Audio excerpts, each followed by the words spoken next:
Bret Hart and Shawn Michaels, two legends who didn't just wrestle, they ruled WWE. In the chaos of the Attitude Era, they set the rules, controlled the ring, and even defied Vince McMahon. From shocking betrayals to unforgettable matches, they owned every move, every victory, every rivalry. This is the story of the bastards of WWE, the ones who broke every rule and still took the throne. The story of Bret Hart begins in Calgary, Alberta, where wrestling ran through his blood. Born into the legendary Hart family, Bret grew up surrounded by the squared circle. His father, Stu Hart, was the patriarch of a dynasty that trained countless wrestlers in the infamous Hart Dungeon, a place known as much for its grueling training as for the discipline it instilled. From a young age, Bret was immersed in wrestling culture, watching his brothers train, learning the psychology of matches, and developing an understanding of what made a great wrestler beyond mere strength or athleticism. He observed, absorbed, and began to internalize a philosophy. Wrestling was storytelling in motion, a balance of athleticism, drama, and timing. Bret's first steps in professional wrestling were anything but easy. Entering Stampede Wrestling, his family's promotion, he faced the harsh realities of learning the business. Early on, he wrestled men far more experienced than himself, taking bumps, enduring punishment, and understanding the value of patience. While some young wrestlers rushed toward flashy maneuvers to impress, Bret prioritized technique, pacing, and the ability to elicit emotion from the audience. He studied how veterans manipulated crowd reactions, selling not just moves, but tension, anticipation, and narrative. This early immersion shaped him into the excellence of execution, a wrestler whose skill was evident in every hold, suplex, and carefully calculated near fall. By the early 1980s, Bret began to make waves outside of Calgary.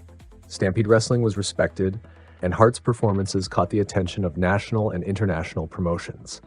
He traveled across Canada and the United States, challenging seasoned competitors, capturing minor championships, and refining his persona. Though still early in his career, Bret displayed a remarkable understanding of psychology, often turning ordinary matches into gripping stories. His technical skill set him apart in a wrestling era dominated by larger-than-life personalities and brawlers. Fans and promoters alike noticed that Bret could make even the simplest sequences feel monumental. In 1984, Bret's work with Stampede and excursions to Japan elevated his craft to new heights. Facing stiff competition abroad, he learned to adapt to different wrestling styles, from high-flying maneuvers to submission-focused contests. In Japan, he competed against talented performers who emphasized athleticism and realism. These experiences honed his versatility, allowing him to transition seamlessly between styles. By the time he returned to North America, Bret was not only technically proficient, but also strategically aware of how matches could be structured to maximize crowd engagement and storytelling impact. Bret's early U.S. appearances were often with regional promotions, but he soon caught the eye of Vince McMahon's expanding WWF in the mid-1980s. His first stints in WWF were met with challenges. The company's emphasis on larger-than-life characters, over-the-top gimmicks, and national television exposure required him to adapt quickly. Yet, Bret's commitment to in-ring mastery allowed him to stand out. Matches with established stars like Roddy Piper, Greg Valentine, and Ricky Steamboat helped him gain credibility with audiences who valued wrestling ability. While some performers relied on charisma or theatrics, Bret let his wrestling tell the story, building respect through excellence rather than embellishment. By the late 1980s, Bret had begun to make a mark on major WWE storylines. He participated in high-profile matches, often placed against top-tier opponents, and began forming the foundation of his persona: the articulate, disciplined, and honorable technical wrestler. In the ring, he demonstrated a mastery of pacing, subtly adjusting his strategy to engage fans fully. Key victories over the likes of Don Morocco and Bob Backlund helped establish him as a credible contender for championships. His submission-based style, particularly the sharpshooter, became not only a signature maneuver but a storytelling device symbolizing his control, precision, and tactical intelligence. Bret's rise coincided with an era of intense rivalries and dramatic storylines. He feuded with Ric Flair during cross-promotional appearances, traded victories with Shawn Michaels in increasingly tense encounters, and faced high-stakes matches against Davey Boy Smith and British Bulldog. Each feud elevated his visibility and cemented his reputation as a wrestler capable of blending technical mastery with narrative tension. Audiences learned to anticipate not only his moves, but his ability to turn a match into an emotionally charged event.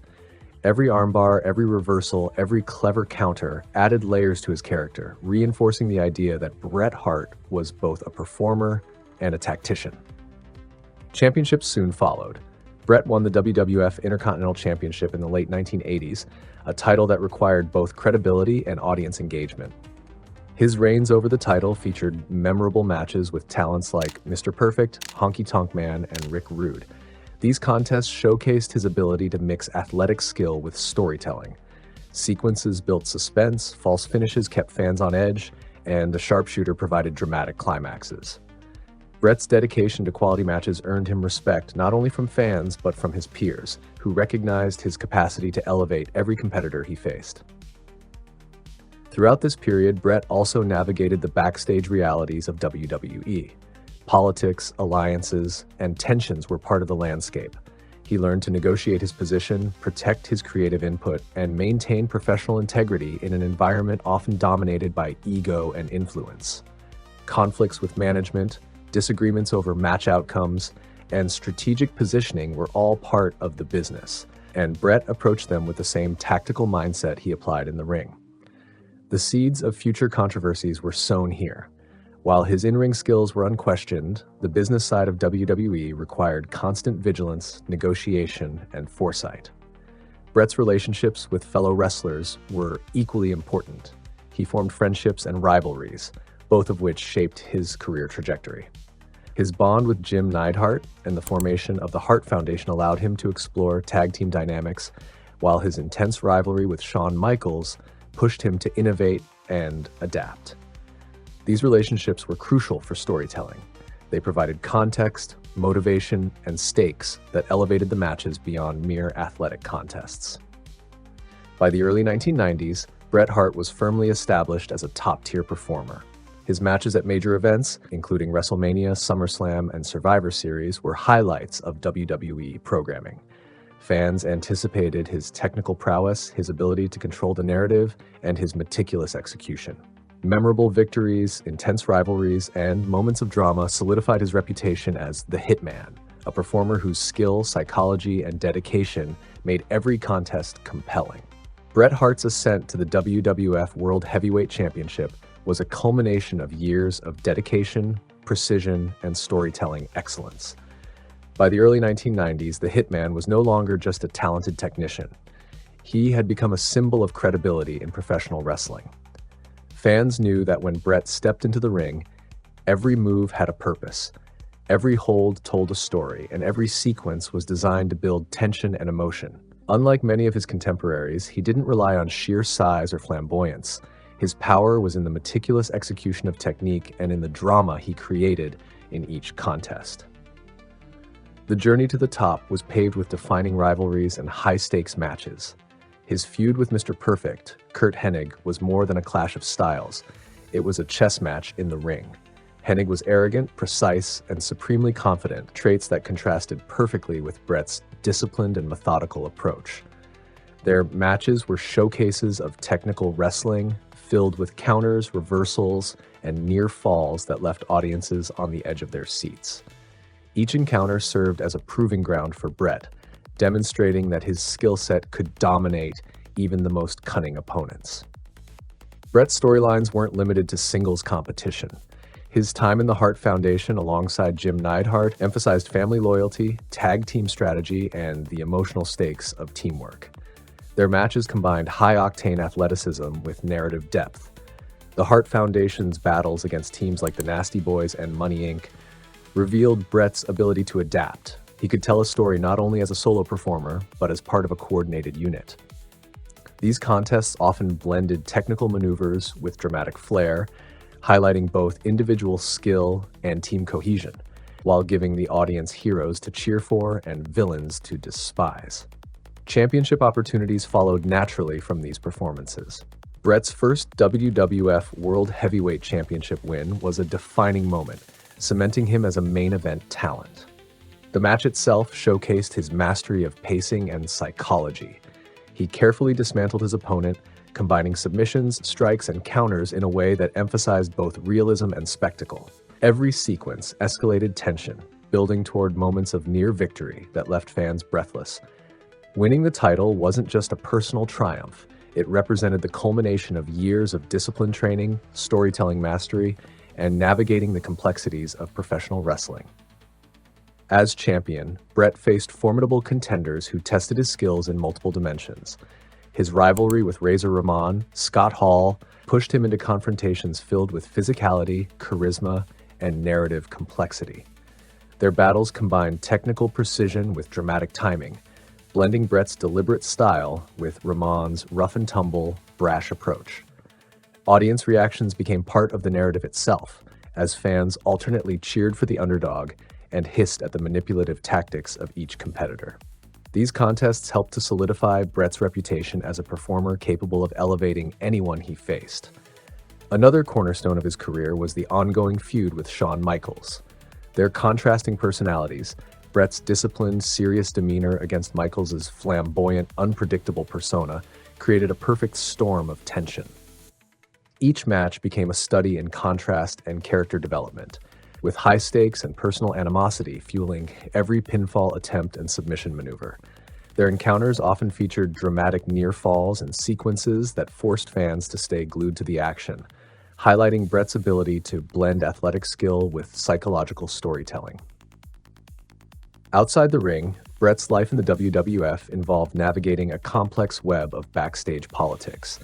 He maintained his reputation as a consummate professional, yet he was acutely aware of the influence wielded by management, rival performers, and emerging stars. Negotiating his creative input, protecting his vision for matches, and asserting his role as a champion required diplomacy, strategy, and foresight. These dynamics often mirrored the tension seen in his storylines. Trust, loyalty, and betrayal played out behind the scenes as carefully as they did in front of live audiences. Bret's matches during pay-per-view events became benchmarks for wrestling excellence.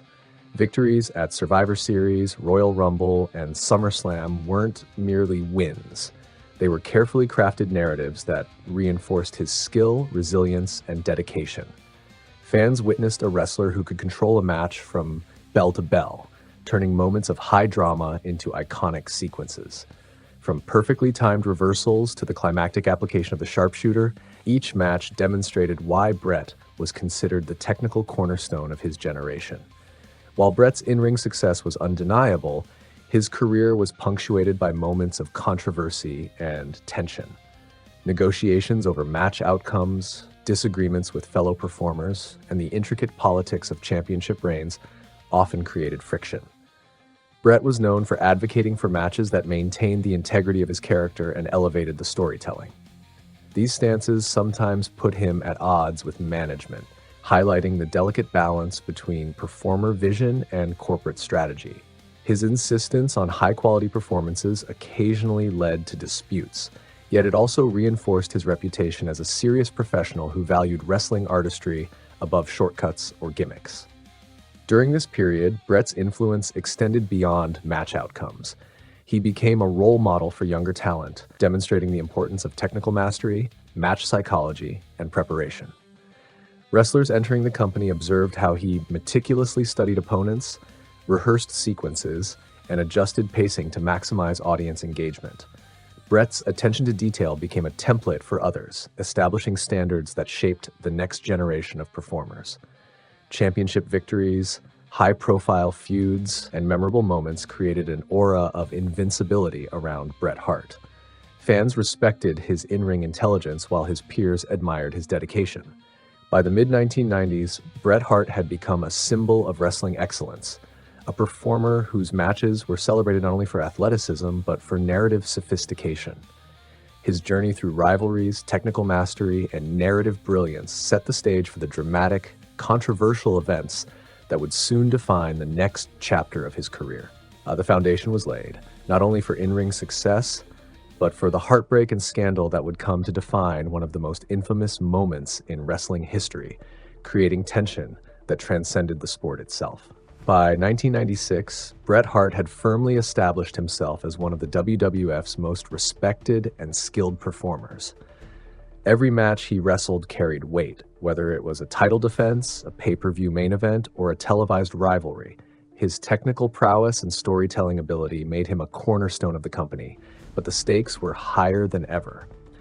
Fans were invested in his victories, and management watched his every move and not aware that Bret's reputation carried both opportunities and challenges.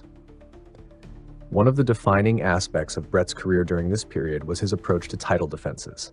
Unlike many champions who relied on spectacle or charisma alone, Bret built matches with methodical precision. His bouts against Diesel, Shawn Michaels, and Vader showcased his ability to adapt to vastly different styles.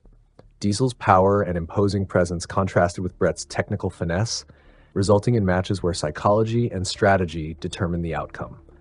Vader brought brute force and aggression, forcing Bret to rely on counters, submissions, and crowd engagement to stay ahead. Each victory reinforced his legitimacy, demonstrating that he was not just a storyteller, but a true in-ring competitor. Bret, deeply invested in the integrity of his character, often pushed for outcomes and match structures that emphasized realism and credibility. This commitment occasionally led to friction with management and fellow performers, who sometimes prioritized spectacle or corporate strategy over pure wrestling logic. The tension was subtle but growing, a quiet undercurrent that would eventually explode into one of wrestling's most infamous moments. During this period, Bret also participated in some of the most memorable matches of his career, further solidifying his legacy. The Royal Rumble of 1994, where he showcased endurance and strategic eliminations, demonstrated his ability to combine athletic skill with narrative pacing. SummerSlam matches, particularly against Owen Hart, highlighted his technical mastery while delivering high drama. Each encounter was a study in timing, psychology, and audience manipulation, keeping fans invested while proving Bret's unmatched work ethic and professionalism.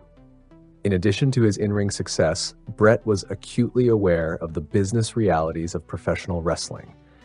He understood that creative decisions, contract negotiations, and storyline direction could impact his career as much as victories or losses. Maintaining credibility in the ring was only part of the challenge. Navigating the complex relationships between talent, management, and corporate vision required diplomacy and foresight. Bret's professionalism often contrasted with the more flamboyant personalities around him, and while it earned him respect, it also created friction with those who valued spectacle or shortcut storytelling over technical excellence. As Bret's career progressed, tensions surrounding the WWF Championship intensified. Shawn Michaels had emerged as a top contender, and their rivalry had become a storyline with real stakes. McMahon's vision for the company emphasized marquee events and high ratings, creating pressure to craft outcomes that would draw audiences while balancing the performers' preferences. Bret, protective of his legacy and reputation, was cautious about how his matches were booked, especially on live television. The intersection of personal pride, professional integrity, and corporate interests created a volatile mix, one that foreshadowed the dramatic events that would soon shake the wrestling world. Bret's attention to detail extended beyond match choreography to crowd psychology. He knew how to build suspense, elicit reactions, and make every near fall meaningful. Bret was navigating a landscape where reputation, performance, and politics were in constant interplay, each influencing the other in ways that could affect both his career and the company's trajectory. Bret's rivalries and title defenses during this era were a masterclass in narrative tension. Each bout was meticulously planned to highlight the contrast between performers while delivering suspense, excitement, and emotional engagement. By the time the build-up to the Montreal event began, Bret Hart had solidified his reputation as the WWF's premier technician and storyteller. Fans and performers alike recognized that Bret's in-ring work was exceptional, setting a standard for technical excellence and storytelling that few could match.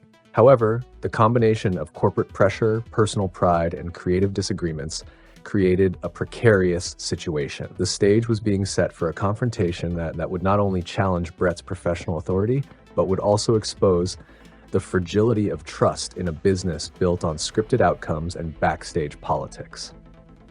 The Montreal Screwjob was looming, a dramatic collision of ego, ambition, and strategy that would forever alter the course of Bret Hart's career and shake the foundations of professional wrestling itself. The tension is palpable. Bret Hart stands at the peak of his professional prowess, a champion and a master storyteller in the ring. Yet behind the scenes, forces are aligning in ways that will test his principles, challenge his control, and redefine the narrative of his career. The stage is set for history to be made, and the events about to unfold will resonate far beyond the confines of the wrestling ring, leaving an indelible mark on the industry and on Bret Hart's legacy. The build-up to Survivor Series in Montreal was intense. Fans expected a classic showdown between Bret Hart and Shawn Michaels, two of the era's most compelling performers. In-ring, both men were prepared to deliver a match that would live up to their reputations. Backstage, however, uncertainty and mistrust ran deep.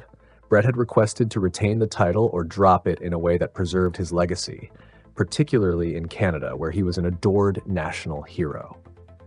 Vince McMahon, concerned about the possibility of Bret leaving with the championship belt, began formulating a plan that would circumvent these requests, prioritizing corporate control over personal honor. The atmosphere in the locker room was electric, yet tense on the night of Survivor Series 1997. Wrestlers sensed the underlying friction between Hart and McMahon, understanding that the match carried far more significance than a typical title defense. Rumors swirled, whispers circulated, and the inevitability of conflict created a charged environment. Fans outside the ring were oblivious to the full scope of the drama, yet their anticipation was palpable. They were about to witness not just a match, but a moment that would change the landscape of professional wrestling forever. The match itself began with Bret Hart demonstrating the technical mastery and storytelling acumen that had defined his career. Every move, from counters to submissions, was executed with precision. Shawn Michaels, agile and charismatic, played the perfect foil, creating tension and suspense that had the crowd fully invested. Each near fall, each reversal, was a testament to both men's ability to weave narrative into athletic performance. The audience, unaware of the imminent betrayal, was captivated, cheering and gasping at every twist and turn. Then came the moment that would ignite controversy. Without Bret's knowledge, Vince McMahon and a few select officials orchestrated a plan to end the match prematurely. The referee, in a shocking breach of trust, called for the bell as Shawn Michaels applied the sharpshooter submission. Bret, still unaware of the plan, was forced into a pinfall he had neither agreed to nor anticipated. The crowd erupted into chaos, boos, and chants of outrage, filling the arena. Canadian fans in particular felt betrayed on a personal and national level, like witnessing their hero lose under circumstances that seemed unjust and orchestrated. The immediate fallout was extraordinary. Bret Hart, furious and humiliated, confronted McMahon and wrestlers backstage, sparking arguments that would become legendary in wrestling lore. Shawn Michaels faced criticism from peers and fans alike, although much of the blame rested with corporate decisions.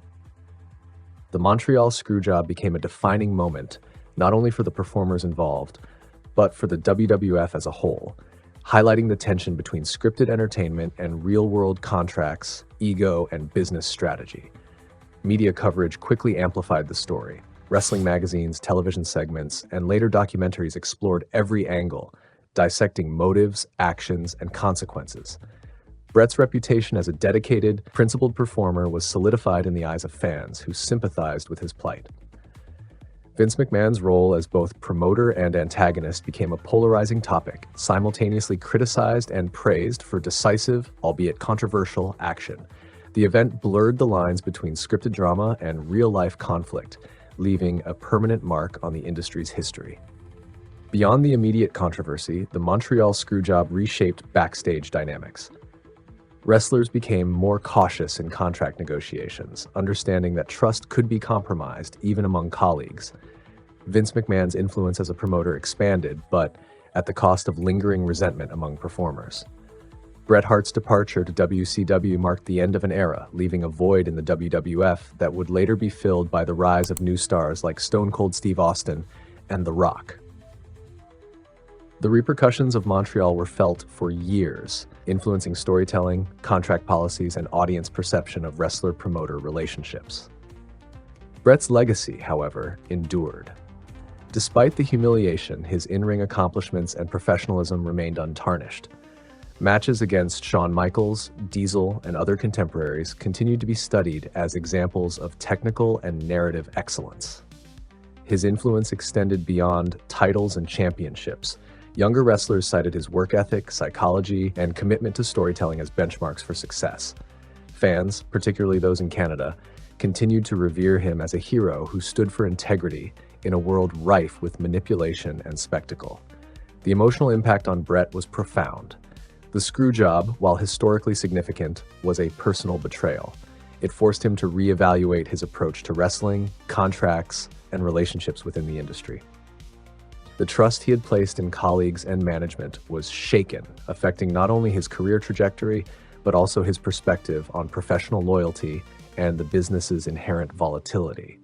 His subsequent work in WCW was informed by these experiences, as he sought to maintain control over his character and creative direction while navigating a competitive and sometimes politically charged environment.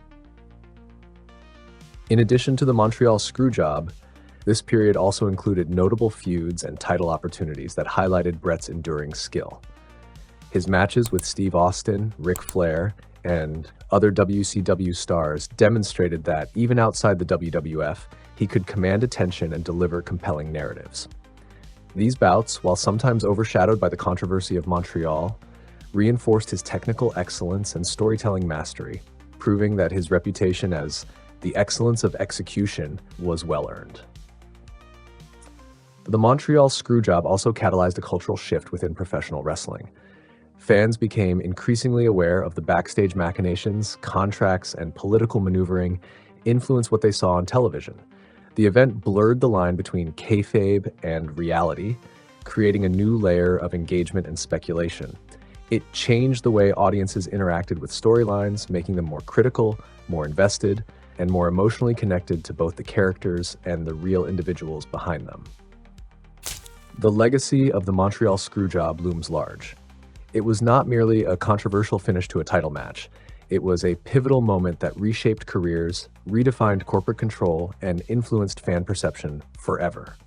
Bret Hart, though devastated in the short term, emerged as a symbol of professionalism, integrity, and resilience.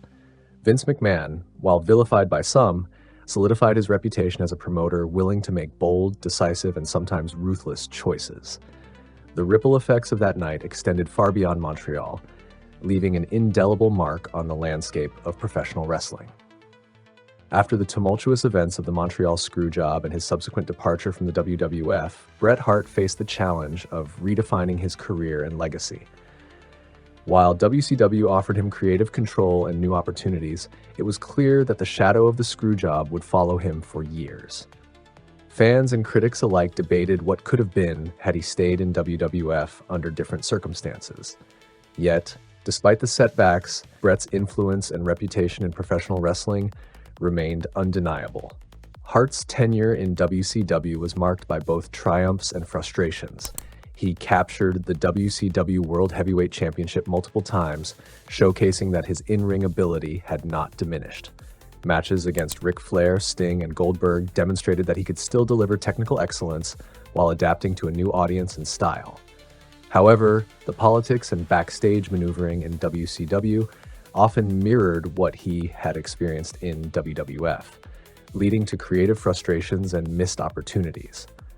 Many fans felt that Bret was underutilized, and although his matches were often brilliant, they rarely received the attention they deserved.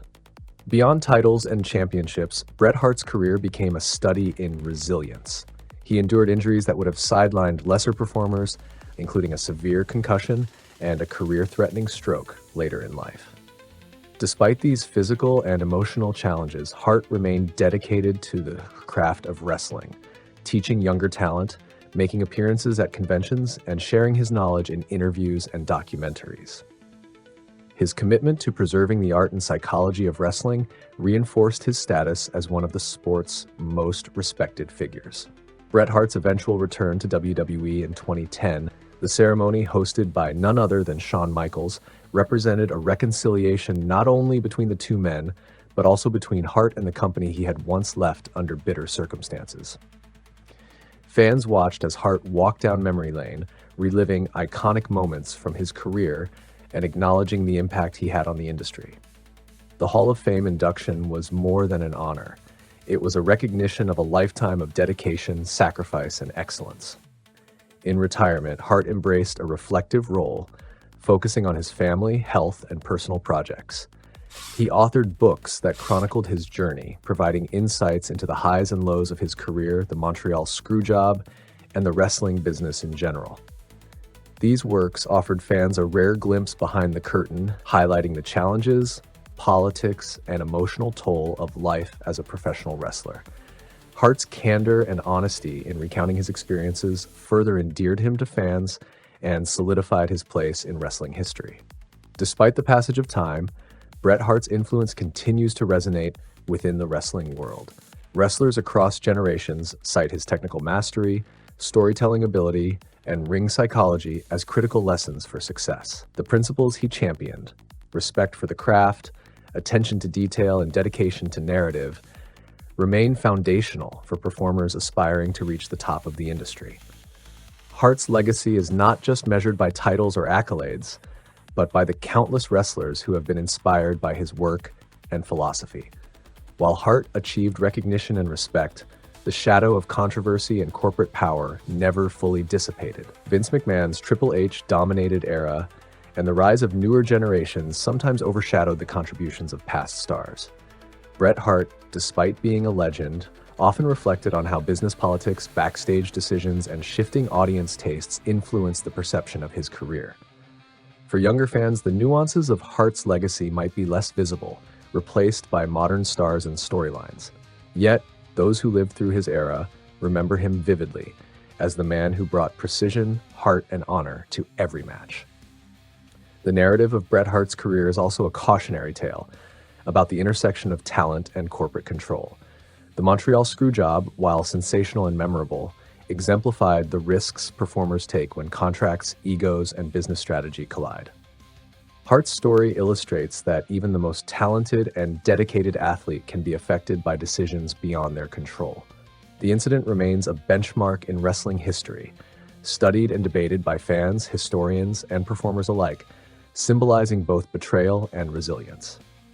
Beyond the ring, Hart's personal character and dedication to family have played a significant role in shaping his post-wrestling life. He prioritized relationships and well-being over continued fame, choosing to step back from the spotlight while maintaining a connection to fans through interviews, appearances, and conventions. His legacy is not only in the matches he delivered, but also in the example he set for professionalism, humility, and perseverance in a business often defined by chaos and ego. In reflecting on his career, it is clear that Bret Hart's influence extends far beyond championships and accolades. His technical prowess, psychological depth, and commitment to storytelling have left an indelible mark on professional wrestling. He redefined what it meant to be a champion, combining athleticism with narrative artistry in ways that continue to inspire new generations. Even in retirement, Hart's name carries weight, a reminder of a time when precision, dedication, and honor were paramount in the squared circle. Shawn Michaels' story doesn't begin under the bright lights of Madison Square Garden or in front of roaring pay-per-view crowds. It begins in Chandler, Arizona, where Michael Shawn Hickenbottom was born on July 22, 1965. The youngest of 4 children, Shawn grew up in a strict military family.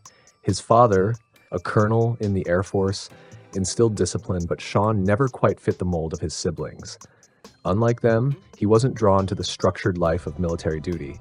His heart belonged to something flashier, louder, and more unpredictable. From the moment he was a kid, Shawn wanted to entertain. He would set up makeshift wrestling rings in his backyard, drape towels around his shoulders like championship belts, and mimic his heroes from television. His favorite? Ric Flair. The nature boy embodied everything Shawn admired: charisma, confidence, and the ability to control an audience with just a look.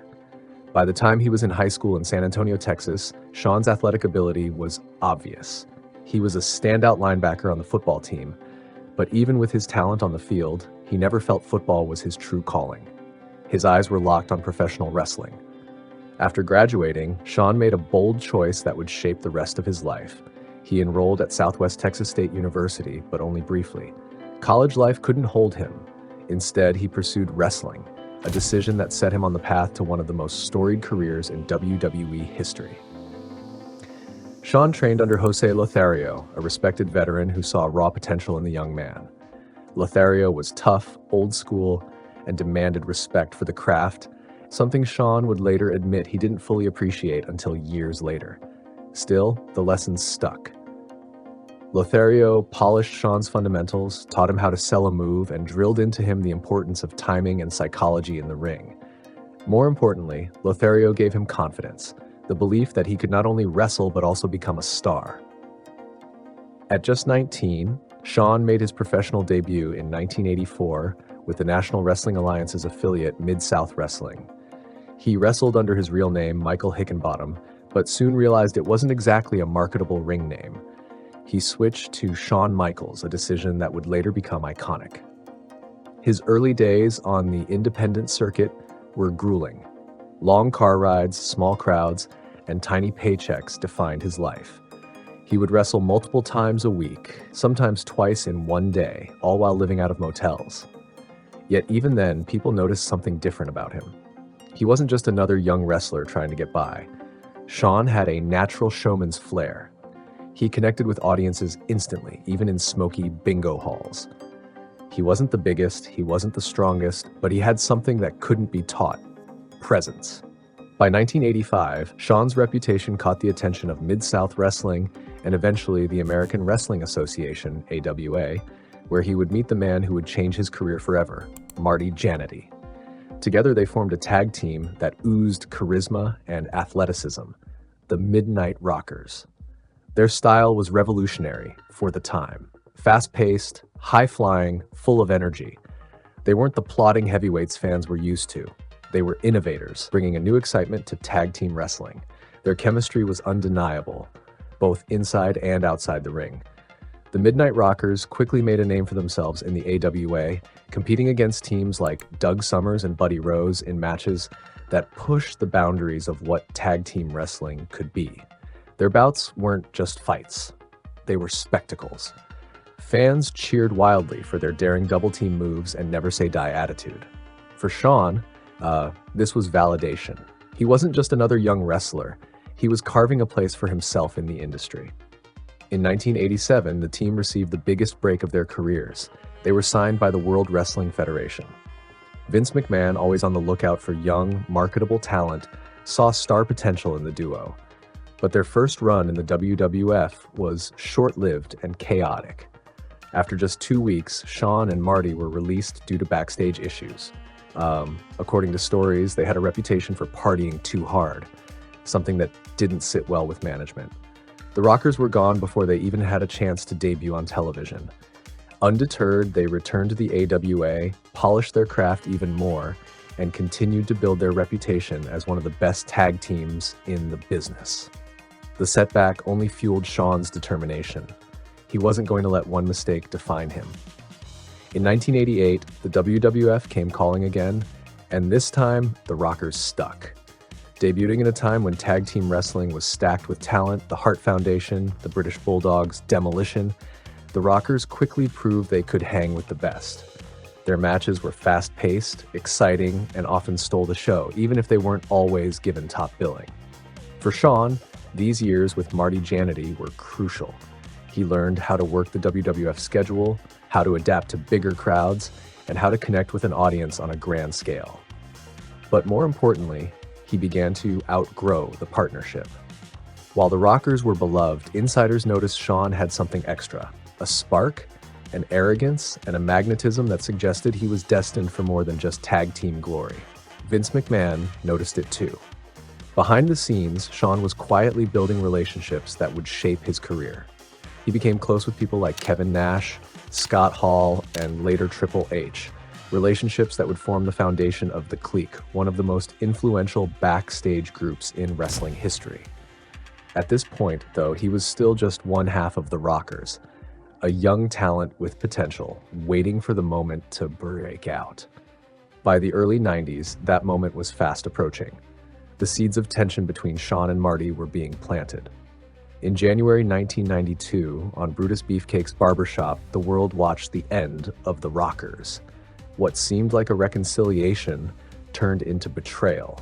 Shawn Michaels blasted Marty Jannetty with Sweet Chin music, then hurled him through the glass window. Fans were stunned, but it was the perfect statement.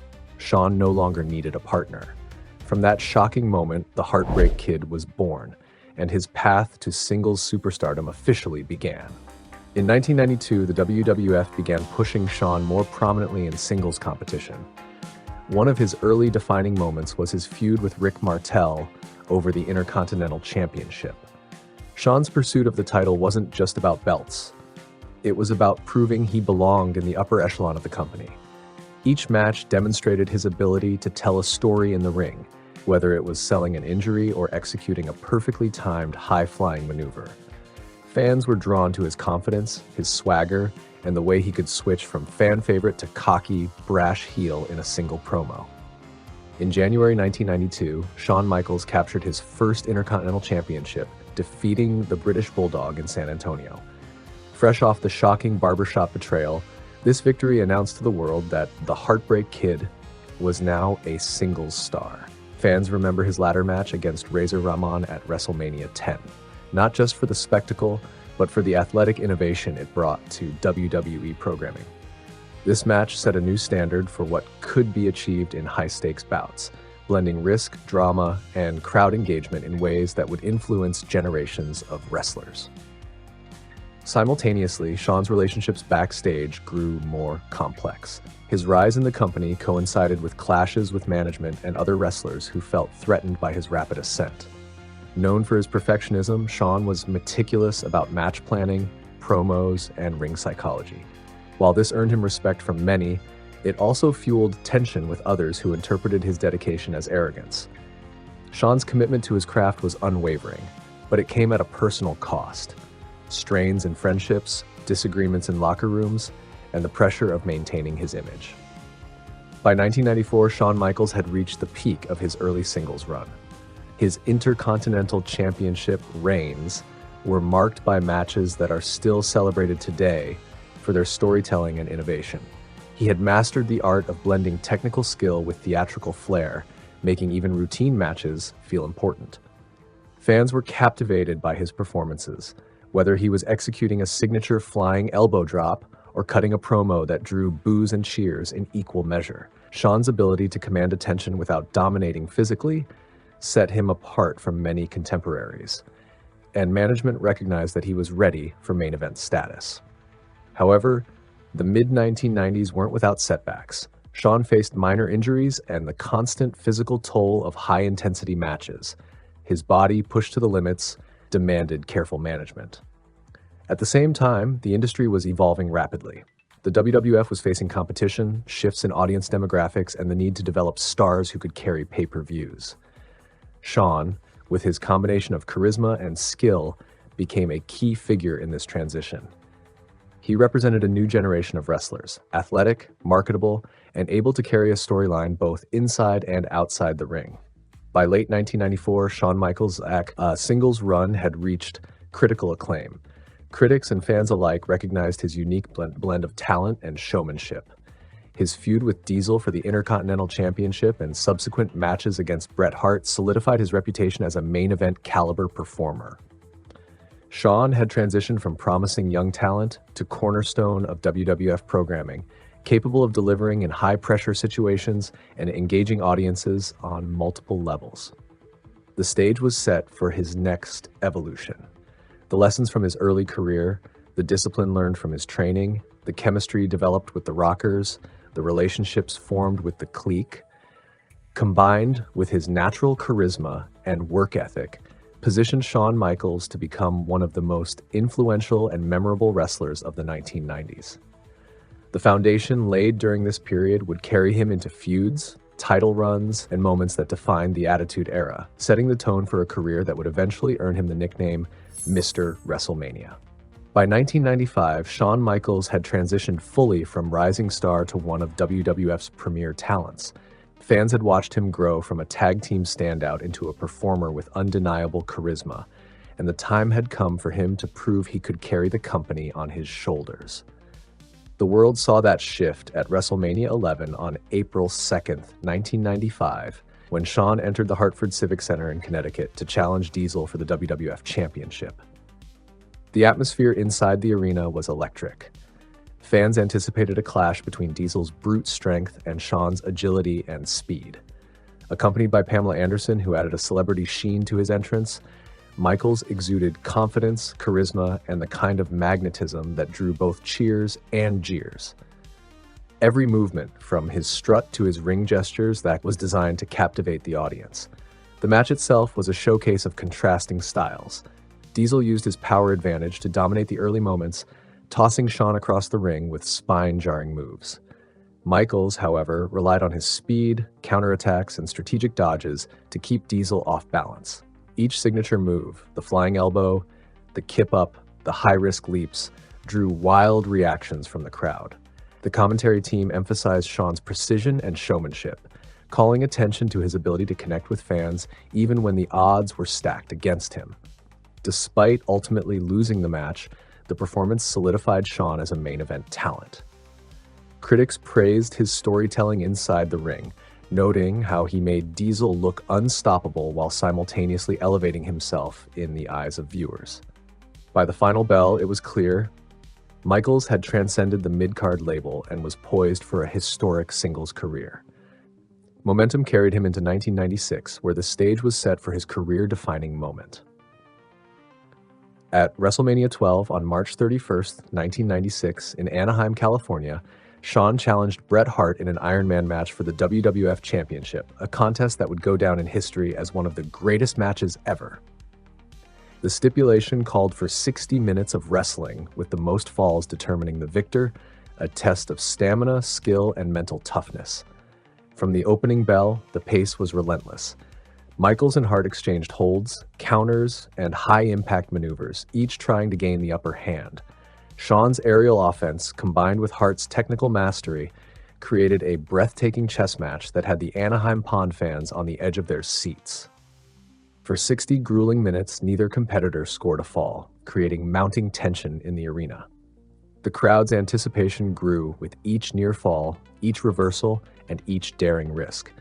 Commentary highlighted the strategic minds of both wrestlers, breaking down the psychology behind every lockup and strike. When sudden death overtime was announced, the energy in the building reached fever pitch. Fans chanted Shawn's name, hoping he would capture the championship and fulfill his lifelong dream. Moments later, Sweet Chin music connected perfectly, and Shawn secured the victory. The crowd erupted as he held the WWF Championship aloft, tears visible in his eyes. His post-match declaration, "The boyhood dream has come true," wasn't just a statement. It was the culmination of years of struggle, risk, and ambition. Carrying the championship into 1997, Shawn became the centerpiece of a rapidly evolving WWF landscape.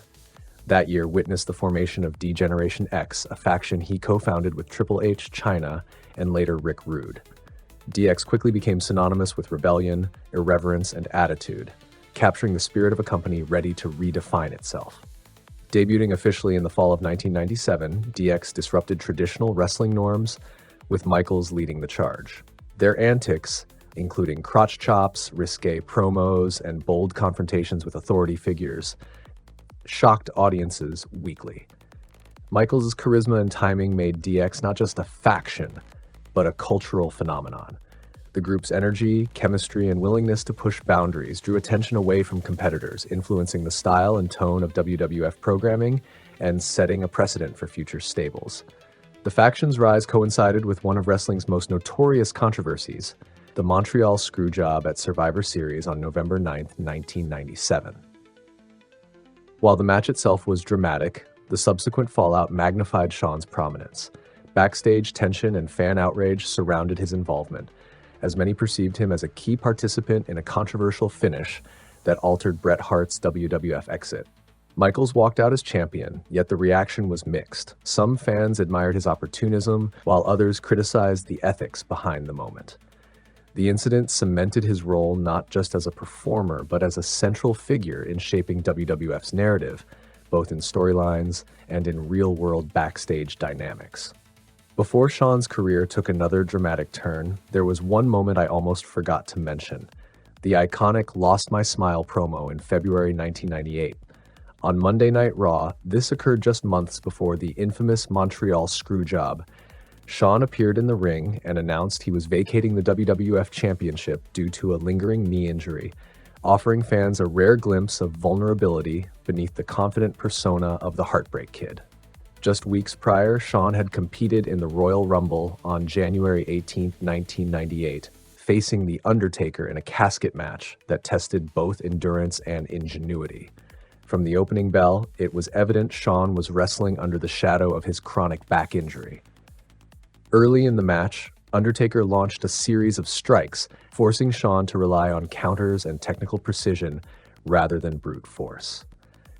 One of the first high spots involved Shawn dodging a chokeslam attempt, rolling behind Undertaker, and leveraging the casket itself to maintain balance and create a dramatic reversal.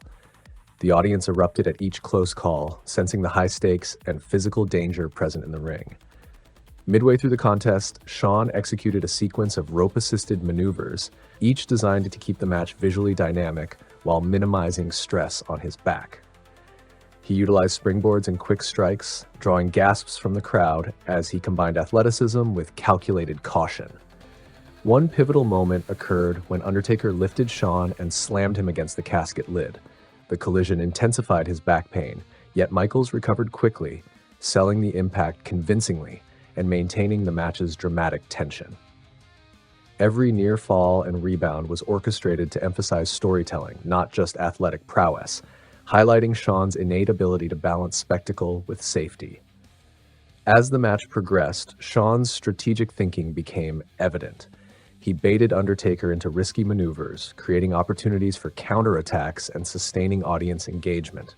The casket became a central element of suspense. Shawn's positioning around its edges allowed him to sell pain and vulnerability while setting up moments of potential triumph. In the final minutes, Undertaker delivered a series of dominating moves, culminating in a chokeslam attempt. Shawn barely evaded the finishing maneuver, showcasing resilience that drew an ovation from the fans. Ultimately, Undertaker emerged victorious, but Shawn's performance left a lasting impression. The Royal Rumble match served as both a spectacle and a narrative of endurance, innovation, and professional storytelling under extreme physical limitations. Transitioning into March, Shawn entered WrestleMania 14 on March 29, 1998, in Boston, Massachusetts, to defend the WWF Championship against Stone Cold Steve Austin, with Mike Tyson serving as the special enforcer. From his entrance, Michaels commanded attention. The crowd's roar, amplified by the arena's packed energy, set the stage for a match that would define the era. Shawn's physical limitations were evident, but his timing, precision, and ring psychology allowed him to maintain a high-level performance throughout. Each strike, feint, and counter was meticulously planned to entertain while protecting his back from further injury. The match opened with a tense exchange of strikes, each wrestler measuring the other's offense. Shawn used the ropes for leverage and executed swift reversals that drew immediate reactions from the audience. A critical moment saw Austin attempt a stunner early in the bout, only for Shawn to counter and place Austin in a precarious hold. The near fall created suspense, intensifying the crowd's investment in every move. Michaels' approach was as much about storytelling as technical wrestling. He used timing, facial expressions, and pacing to communicate stakes, pain, and urgency. Mid-match, Shawn set up sweet chin music, delivering feints and cues that teased the iconic finishing move while keeping the audience on edge. Austin countered several attempts, providing dynamic back-and-forth sequences that underscored both wrestlers' ring intelligence. The interaction with Mike Tyson heightened tension, as his presence outside the ring added an unpredictable element. Shawn adapted his pacing to account for both the enforcer and the physical toll of the match, demonstrating a mastery of performance under pressure. In the final sequence, Austin delivered his offense with precision, culminating in a stunner that led to the pinfall victory. Shawn's back injury forced him to pace the conclusion carefully, selling each impact and movement with authenticity.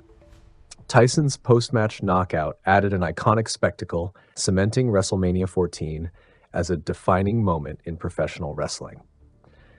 The match symbolized the symbolic passing of the torch. The Attitude Era was officially underway, and Shawn, despite his defeat, remained central to the transition, proving his ability to influence storytelling even in loss. Following WrestleMania 14, Shawn entered a period of extended hiatus. The cumulative strain of years in the ring had reached a tipping point.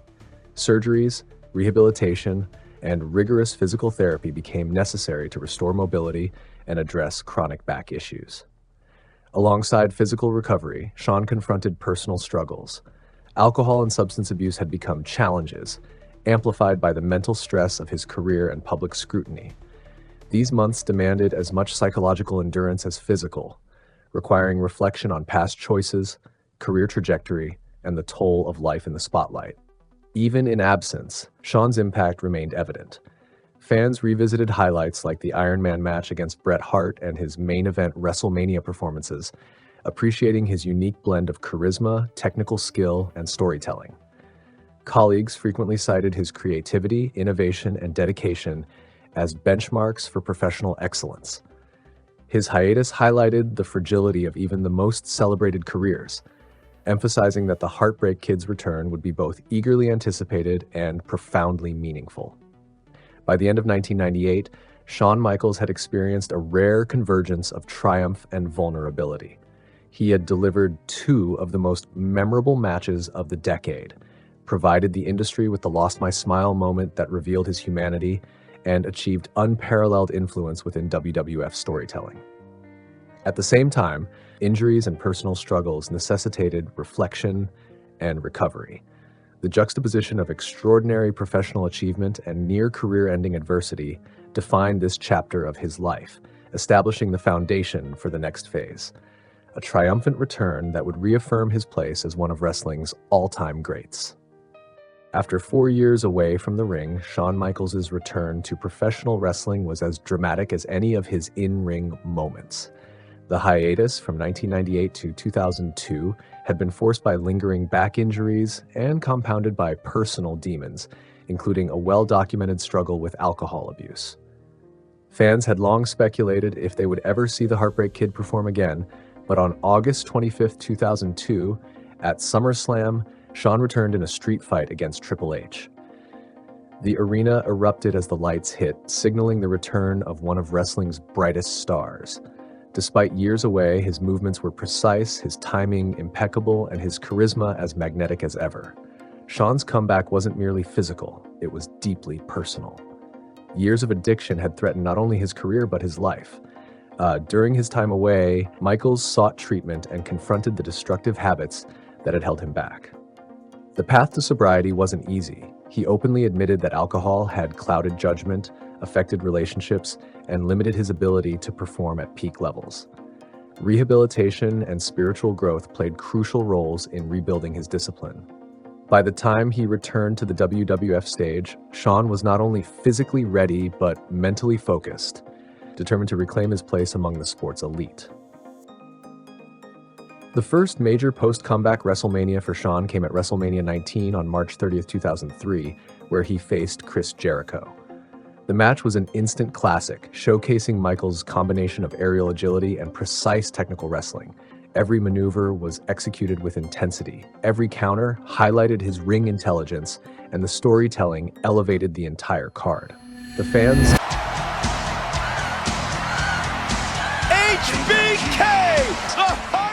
reactions were electric. Chants of HBK, HBK reverberated through the Safeco field, reaffirming that Shawn had returned not just as a performer, but as a legend.